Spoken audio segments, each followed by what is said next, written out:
결혼이 서로의 리스크를 같이 떠안는 거예요. 그렇기 때문에 나만 잘하면 된다? 그건 되게 무서운 말이야. 여러분 안녕하세요. 여러분의 깜찍한 하이바 빨래 아줌씨 인사드립니다. 배경을 여러분 집으로 바꿔드려요 라고 말씀을 드렸더니 이렇게 아이가 돌아다니는 사진을 보내주신 분이 있습니다. 이거를 배경으로 했다가는 제가 조만간 아동학대로 어딘가 끌려가지 않을까 생각이 들어서 원래의 우리 집으로 돌아와서 정상적인 사진을 보내주시면 너무 감사하겠다라는 말씀 드리면서 빨래기기 시작할게요. 애기 읍구 구도가 우리 집이랑 비슷한 거 보내주시면 감사하겠습니다. 읽어드릴게요. 저는 올해 30살을 맞이하고는 정말 많은 고민에 빠졌습니다. 아무리 요즘 결혼을 늦게 한다 하지만 저는 지방에 살아서 제 주변에서는 애들을 키우는 친구들이 많더라고요. 그렇다고 결혼정보회사를 가야겠다는 등의 결혼에 눈이 뒤집혀지지는 않았습니다. 발살가닥하지는 않으셨군요. 결혼이라는 것에 대해 생각을 해보는 나이가 되어버렸어요. 나랑 결이 비슷한 사람을 만나서 40년, 50년을 같은 시선으로 이 팍팍한 세상을 헤쳐나가자 인생 동반자를 만나서 결혼을 하고 싶다라고요. 사실 직전 연애를 바람을 맞아서 큰 상처를 받고 현재 연애를 쉰 지도 오래됐었고요. 그러다가 제가 관심이 생긴 남자가 있어요. 가게를 하는 분인데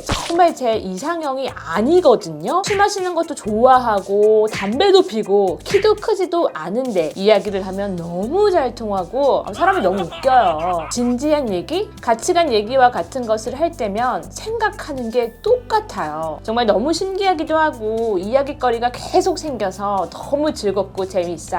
자라온 환경, 교육 환경, 학력, 집안 사정 등 저랑 비슷해서 결이 비슷한 사람인 것 같아 관심이 생기더라고요. 자, 그럼 이쯤에서 한번 만나볼까 생각이 들 수도 있잖아요. 이 남자는 돌싱남이었어요. 그것도 아기가 있는요. 솔직히 이혼이 많은 현실에 저는 돌싱남까지는 괜찮거든요. 물론 엄마 아빠 속마음은 와르르겠지만요. 그런데 아기가 있다는 게 참 다가가기가 두려운 거죠. 이혼 사유에 대해서도 오픈해서 알게 되었답니다. 그럼에도 불구하고 마음이 다 깔끔하게 접히지가 않아요. 그렇다고 저분께서 저한테 지우씨 우리 한번 진지하게 만나봐요. 결혼에 대해서도 생각하고 있어요. 이런 말은 절대로 안 해요. 안 해요? 안 하시는구나. 만약에 하던 일이 잘 풀리지 않아 망한다 하면 같이 해결해 볼 수도 있을 것만 같고요. 저도 전문 직종에 있는 직업군이라 허리띠를 졸라매서 알뜰하게 잘 살 수 있을 것 같긴 한데 제가 너무 천진난만하게 생각을 하는 건가 싶기도 해요. 아니면은 아직 제 주관이 뚜렷한 게 없어서 저분의 사탕 발린 말에 홀라당 발라당 넘어간 건가요? 전에 바람맞은 눈에 다가오는 남자들도 몇몇 있었어요. 근데 그들은 제 자신이 아니라 제 차, 제가 가지고 있는 물건, 옷 그런 거를 보고 다가오는 남자들이었죠. 저를 있는 그대로 봐주는 사람이 없었기에 제가 관심을 가지는 것 같아요. 저는 진취적인 성향을 가졌고 철학적인 이야기를 좋아하는 편인데 다른 남자들은 그걸 지루해하거나 물질적인 것을 대놓고 바라는 애들이 너무 많았거든요. 나이가 이제 있으니 단순 연애만을 생각하고 시작하고 싶지 않아요. 누굴 만나든 간에요. 결혼 선배, 인생 선배님으로서의 조언을 해주실 수 있을까요? 우리 자기야 조금 있나봐. 이런 귀금속이라든지 블링블링한 거 돈 되는 것 좀 차고 다니시나봐요.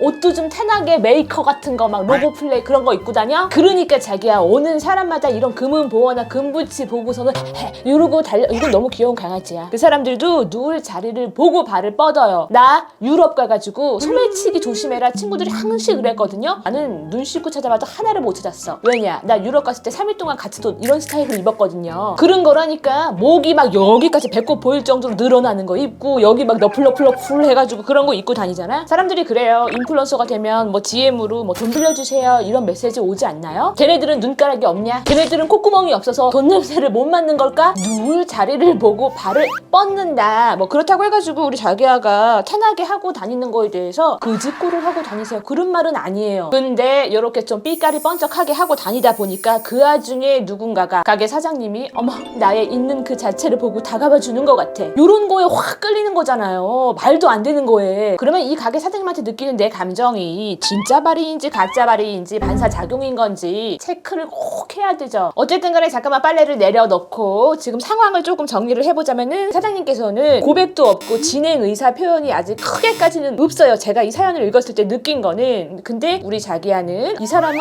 어떤가 라고 고민을 하고 하고 있다. 요렇게 제가 받아들여도 될까요? 저는 그래요. 일단은 우리 사연 주신 자기야를 리치 언니라고 부르고 싶어요. 나보다 나이는 한참 어리지만 태가 나면 언니잖아. 우리 리치 언니께서 김치국을 한 사발을 들이키는데 거기다가 트러플 오일까지 뿌렸어. 왜? 리치 언니니까. 제가 랜선 김이 상궁으로서 그 김치 국물을 한 스푼 먼저 떠서 말을 하자면 돌싱이랑 또 자녀가 있는 돌싱이랑은 저는 그 두 개는 차이가 엄청 크다고 생각을 해요. 자녀가 있다는 거는 그 사람 자체에다가 삶 전체가 패키지로 같이 업어서 올 수도 있다, 그런 뜻이거든요. 그러니까 이게 뭐 옳다, 그르다, 절대로 안 된다 이 말이 아니라, 아이가 있는 남자는요, 이 사람이 이제 연애 상대라기보다는 내가 이 사람의 가족의 일부가 될 수도 있다는 거예요. 이 남자가 아무리 우리 자기야랑 죽이 잘 맞고 밥이 잘 맞아도 그 사람의 과거, 그 사람의 뭐 전처, 그 아이, 이거를 내가 세트바리로 감당을 할 수 있느냐 없느냐, 그 문제야. 그래서 이거를 내 스스로한테 질문을 해야 돼요. 나는 이것을 감당할 수 있느냐? 그렇잖아. 어차피 김치 국물을 원샷을 할 거라면 거기까지도 스스로 질문을 하는 게 맞죠. 감정이 통하는 거랑 인생을 나누는 거랑은 전혀 다른 문제니까. 제가 늘 연애는 많이 해봐라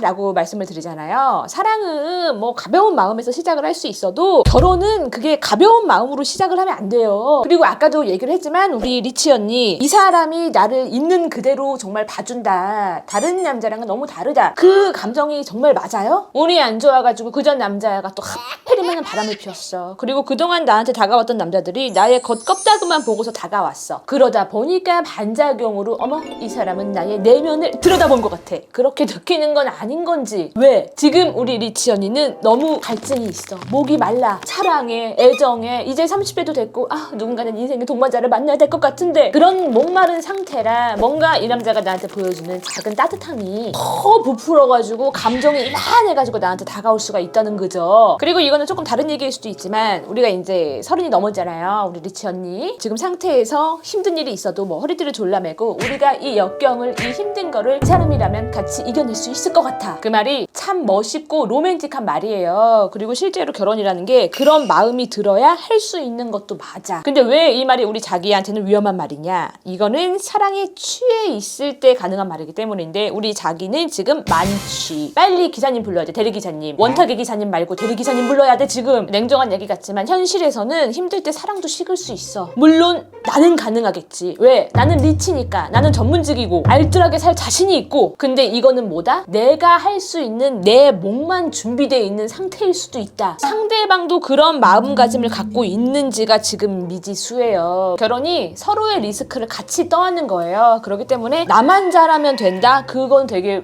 무서운 말이야. 그거를 꼭 아는 사람을 만나세요. 다른 분을 만나더라도 너무 긍정회로만 돌리지 말고, 우리가 물론 밝게 봐야지, 세상을 아름답게 봐야 되는 건 맞는데, 지금에서야 긍정회로 뭐가 돌아가느냐? 이분이 아무래도 돌싱이고 아이도 있다 보니까 나한테 결혼에 대해서는 직접적으로 말하는 게 어려워서 힘들어서 눈치 보느라 그러지 않을까?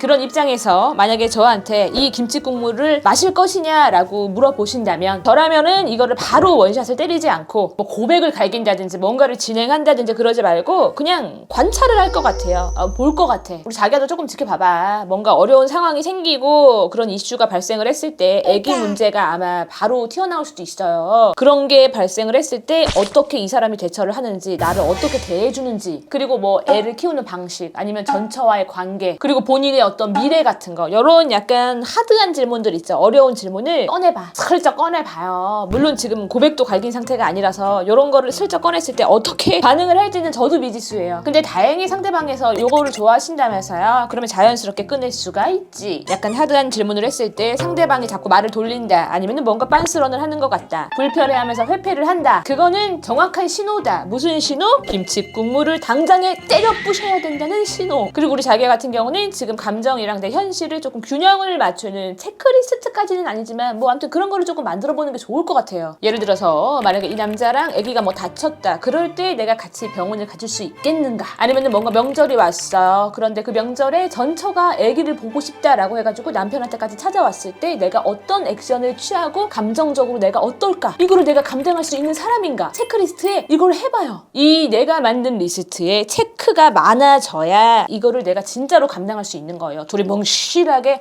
이 역경을 다 이겨낼 수 있어, 이게 아니라. 그리고 지금 세 번째 얘기하지만 지금 내가 느끼는 감정이 반작용 때문인 건지 진짜인지를 꼭 확인을 해야 돼요. 뭔가 내가 바람 맞고 지금 이 너덜빼기 같은 상황에서 그래서 이 사람이 나한테 잘해줘가지고 이게 설레이고 믿음이 가는 건지, 그래서 내 감정이 과하게 풀악셀을 밟고 있는 건 아닌지, 브레이크를 밟아야 되는지 엑셀을 밟아야 되는지 테스트도 꼭 해봐야 된다 하는 거 아니에요? 결론적으로 두 사람의 상처를 다 합쳐서 봤을 때에도 그래도 같이 한번 가보자, 그 마음이 들었으면은 그러면은 결혼까지도 갈 수 있지 않을까. 지금 상황에서는 뭐 너무 일르게 뭐 어떻게 해야 되냐 말아야 되냐 거기까지 생각하는 것은 오버다. 지금은 판단을 보류하고 그냥 지켜보세요. 알겠죠? 오늘은 여기까지. 화이팅! 뚠뚠뚠뚠뚠뚠 가는 길에 구독 눌러줘.